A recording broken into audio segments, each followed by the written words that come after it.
Hello and welcome. My name is Dr. Stephen Cangiano. This is RDT TV with its online companions, relationship-development.com and humanity-upgrade.com.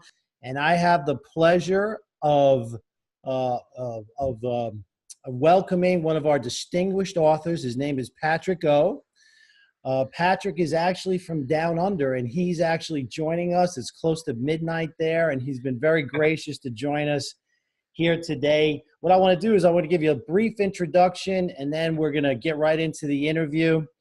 Patrick O is an experienced risk professional who actively writes on the subject of job security and future-proofing jobs at allmoneymakingideas.com. Just as it sounds, allmoneymakingideas.com. His ebook, which we're going to talk about, Shocking Secrets Every Worker Needs to Know, How to Future-Proof Your Job, Increase Your Income, and Protect Your Wealth in Today's Digital Age, lays out practical strategies and action steps for all workers to future-proof their jobs, increase their income, and protect their wealth. To improve or enhance our relationship with our jobs, Patrick urges people to begin understanding, anticipating, and planning for many inevitable disruptions and changes by future-proofing themselves, their jobs, and their income sources before it is too late. Now, Patrick, we spoke a little bit beforehand, before we started here. This is a specific interest of Humanity Upgrade, RD&T. How do we really enhance the listeners and the readers to future-proof their job? And let's start with the 62 possible threats. So you wrote an ebook. It's called Shocking Secrets Every Worker Needs to Know, How to Future-Proof Your Job, Increase Your Income, Protect Your Wealth in Today's Digital Age. Let's start there. Give me an overview. I'm sorry, Patrick, if I missed anything on the introduction, anything else you want people to know? Sounds good, Steve. Thank you very much. Yeah, sounds good. Very good. All right. So let's start with the 62 threats. And why don't you give me in a lot of your articles, you highlight really the top three. Let's go through them and maybe give us a couple of more. Yeah, so let's start off with automation. We hear a lot about automation. We hear a lot of doom and gloom, but there are opportunities for us to start thinking about how does automation can impact or may impact on our jobs and our future security in terms of income streams. And essentially what happens is this, that a lot of doom and gloom sometimes doesn't translate well to the ground. And sometimes we get caught up with a lot of details. But if we kind of take automation and look at in the future, previous decades, what we see is this, that automation transforms our job, make our life easier. And so as we think about how we can fit into this new era of working smart and working differently, we need to think about our skill sets in terms of how we can promote, how we can look at, and how we can contribute to the workplace that we live in. That's one major area, automation, and the way robotics and artificial intelligence can impact on our work. What we find through the research is this, that sometimes we are very narrow in our thinking in terms of how each part of the technology impacts on us. And so we need to kind of stand back and say, look, what are the skills that we don't have and what are the skills that we can acquire so that we can get through, or how we can be transformed together with the technologies that is coming on board. So that's one major area that we always see, automation. The second part of it is the demographic changes. We know that a lot of countries are having older generation in the older folks, the baby boomers that are coming on board. And they actually impact pretty much a lot of existing jobs. How we can think about the baby boomers in terms of, well, okay, if they hang on to their jobs, what can we do? What can millennials do? How can we ensure that the work that they have currently can be passed on to the next generation? So that we see a big tension in terms of baby boomers keeping their jobs a bit longer, less opportunities for those coming on board. So what does that mean for millennials coming to the workplace, and how we can coexist and to ensure that there are enough jobs in the market for the baby boomers and for the millennials that's come through. So the spectrum of people that's coming through.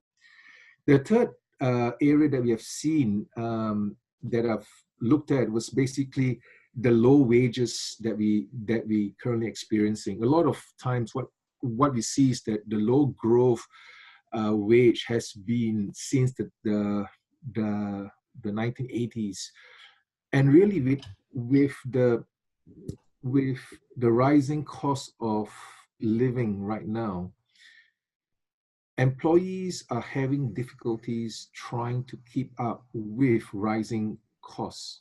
And so if wages growth are flat and daily expenses are increasing, there become a point whereby workers are just struggling to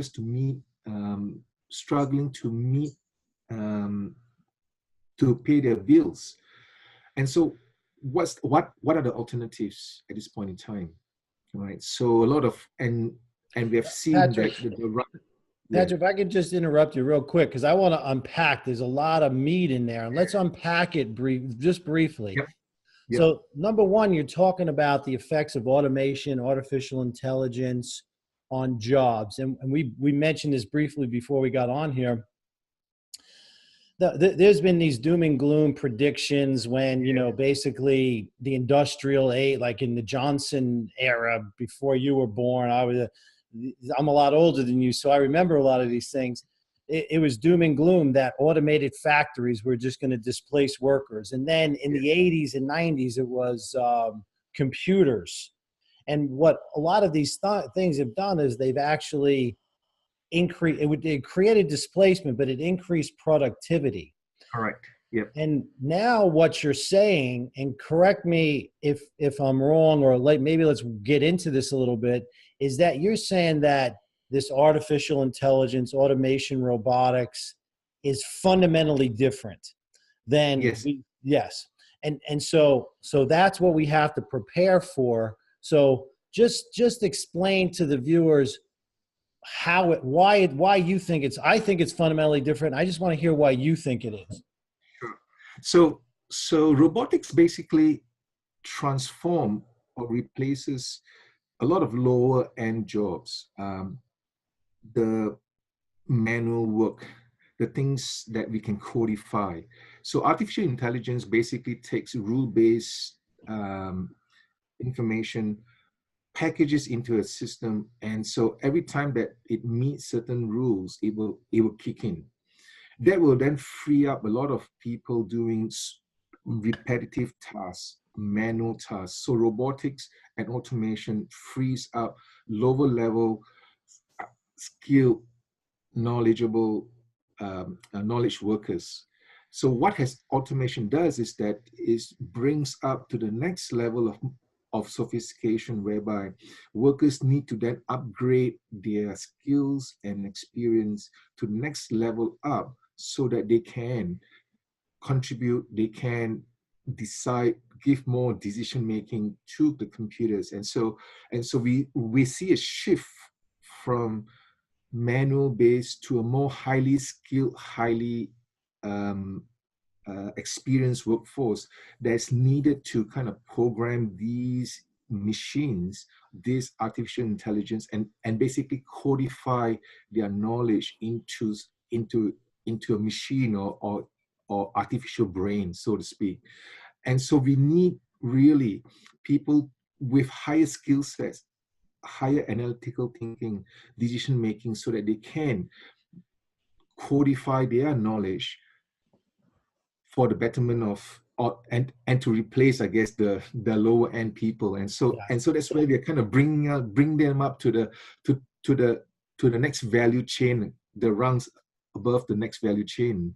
Very good, very good. So yeah, that's so basically part of what we need to do, part of what you're here. I think what part of what you're about is helping people realize this and get them to the next level.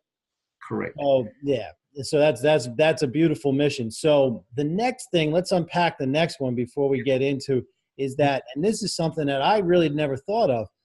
You're absolutely right. My contemporaries, the midst of the baby boom generation, they want to keep working. They want to keep going to the gym. They want to keep making. They really want to extend. A dear friend of mine is giving 20, 30 seminars a year at the age of 85. Another good friend of mine starting a new business at 74. You know, so I see that. So that demographic is really, that's really affecting the whole workforce. And then right. So that really, really, really is important. And then the final thing you discussed, well, I'm sorry, let's not spend too much time on this. I want to get into what you think people should be doing in the midst of this fundamental change, changing demographics, and then the final is the erosion of wages. And is the erosion of wages a combination of all three of these things, or is there something else going on? It's something else going on. If you see businesses, the competition that businesses are undergoing, they are squeezed left, right, and center in terms of trying to be competitive. They are trying to reduce workforce, trying to bring in automation, basically to reduce costs. They are trying to make sure that the people that they hire have the right skill sets just in time. And you can see that they only hire shorter term employees. And so that's why you see statistics around lesser full-time, the number of full-time positions are reducing significantly compared to, say, contractual or even freelancing jobs. And so you see a big trend there that organizations want flexibility in maintaining costs as low as possible, bringing in people that at the time that they needed them, and if they don't need them, they just go out from the organization. So you see that big shift. And so because of this shift, you will have more freelancing people coming on board. You may have baby boomers staying a bit longer just to be part of that. But also the other problem is this, that because of higher cost of living, baby boomers try to stay as long as in the marketplace to pop up their retirement nests. And you see that playing out in a lot of countries that, especially in the Western countries anyway. So all of these are tied together, and it's structural, and it really affects the newer generation, the younger generation, the children that I'm bringing up. That's going to impact on their future tremendously. Yeah, that's all right. That's so, yeah, we have automation eroding jobs. We have baby boomers staying in the marketplace longer. We have international globalization, which is eroding incomes so companies have to be more and more competitive. And the way they do that is eliminating a staggering statistic I just heard, and this applies in the United States, I'm sure in Australia as well.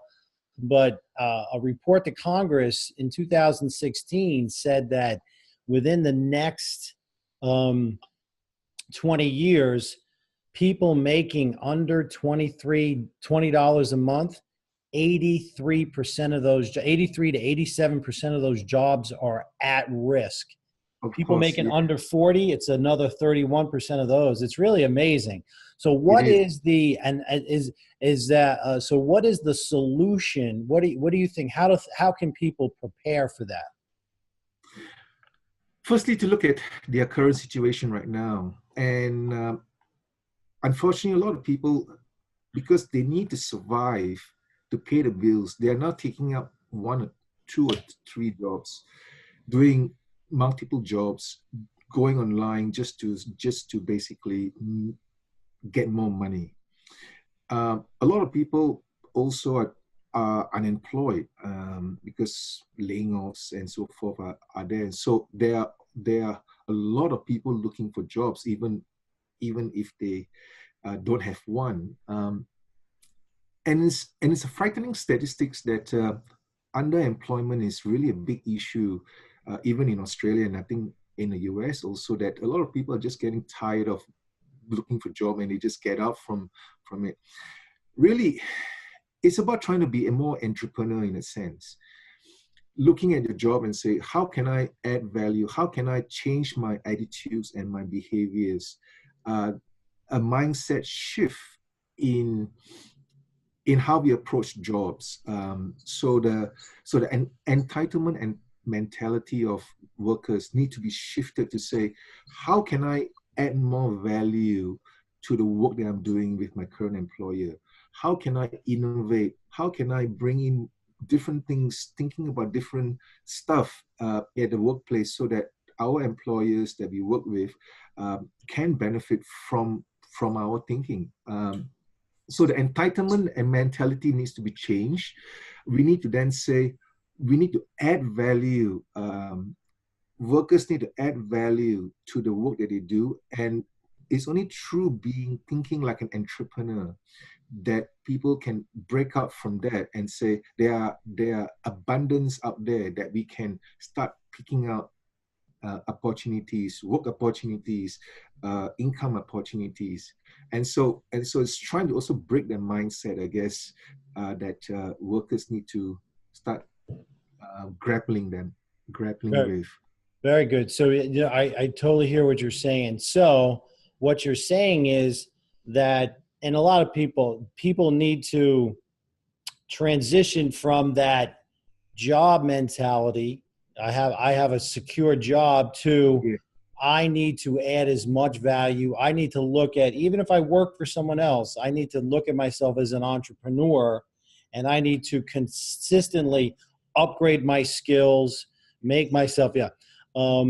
So yeah, that's really perfect. The other thing, in a lot of your articles, you talk, I think you really stress the idea of what a dear friend, actually the person who's still giving 25, 30 seminars a year at 85, he always talks about multiple sources of income.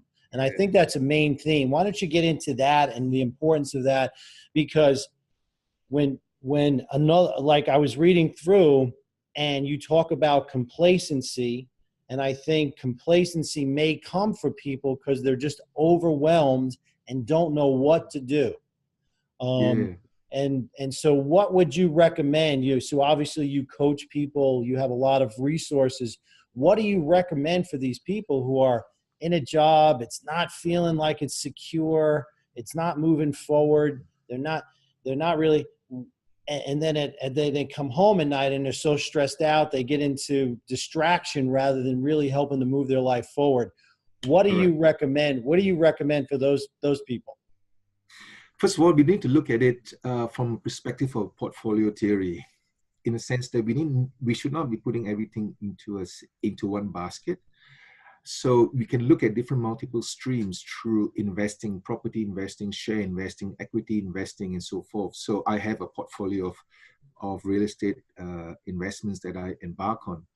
I also have a regular job, but I also do part-time work, in the sense that it helps me build up my skills in different areas that's not opportunity, that I don't have opportunity in my current job. And so because we are given so many skills and talents, or we have acquired different skills and talents, we need to kind of prioritize our time and say, okay, job, what do we need to do? How can I secure my passive income through investment? And so we kind of diversify our experience and our research through investment, trying to get great investment grade properties. How can I do part-time blogging, online work through, say, eBay or through Fiverr?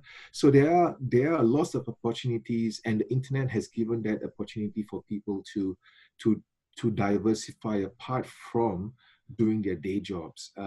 It's also great in the sense that we develop new skills by diversifying, and really part of my argument is this, that if we have a diversified stream of income, then we will not be so stressed with our work, and the fact that companies are closing down and restructuring and whatever it is, that we kind of get stressed because we are so worried about, because we have just kept all of our eggs in one basket rather than trying to diversify them. So once we have a diversified portfolio of incomes, but it takes time and effort, then we will have a better relationship with the people around us, better relationship with the monies that we earn, and better relationship with the jobs and the clients that we have. So really, at the end of the day, through diversification, our relationships basically are more healthier, if that makes sense. Very good, very good. Yeah, so multiple sources of income, diversification. Yeah, that makes a lot of sense. And, you know, we talk about this, the reality of the situation. We don't want to call it doom and gloom. It's just about talking about reality. But there's also a tremendous, this is the greatest time in world history to be alive. All the main things that have always been the nemesis of humanity, famine, plague, war, has virtually been eliminated. And I can speak with you and I can develop a relationship with you halfway around the world, and we can create. So there's tremendous opportunities. And I have this very fortunate seat to be able to meet with and talk with all these real thought leaders from everywhere. I wish I spoke more languages. I could do more, but people like you are really making a difference. So where's the brights, as we kind of bring this in for a landing? Where are the bright spots? What can people be hopeful about, realizing it's going to take effort, it's going to take work, it's going to take thought, and it's going to take creativity. But what you're talking about, which I really like, hey, I have a job, and I'm investing in equities, I'm investing in real, I'm actually working online, doing things. How do we help people move their life forward in a real positive way? It's going to be tough for some people. Mindset changes takes a long time, as you would appreciate that. But the external stuff that I've documented, the 62 challenges, the purpose of that book basically helps people to put things into context. And so if we realize that we can control our destiny and basically take charge of the circumstance rather than waiting for circumstance to take charge of you, then that's what I'm trying to kind of hope for, that people realize that true technology is coming through, the exponential effects and technological advances that's so fast that really we cannot be complacent about it. And we need to basically stand back and say, yep, I need to change for my family, for my kids. Part of the motivation I have is also to guide my kids and my children, my 5 children, to say, look, the world that we currently live in is so different. This is my legacy. I'm going to help you succeed in today's world.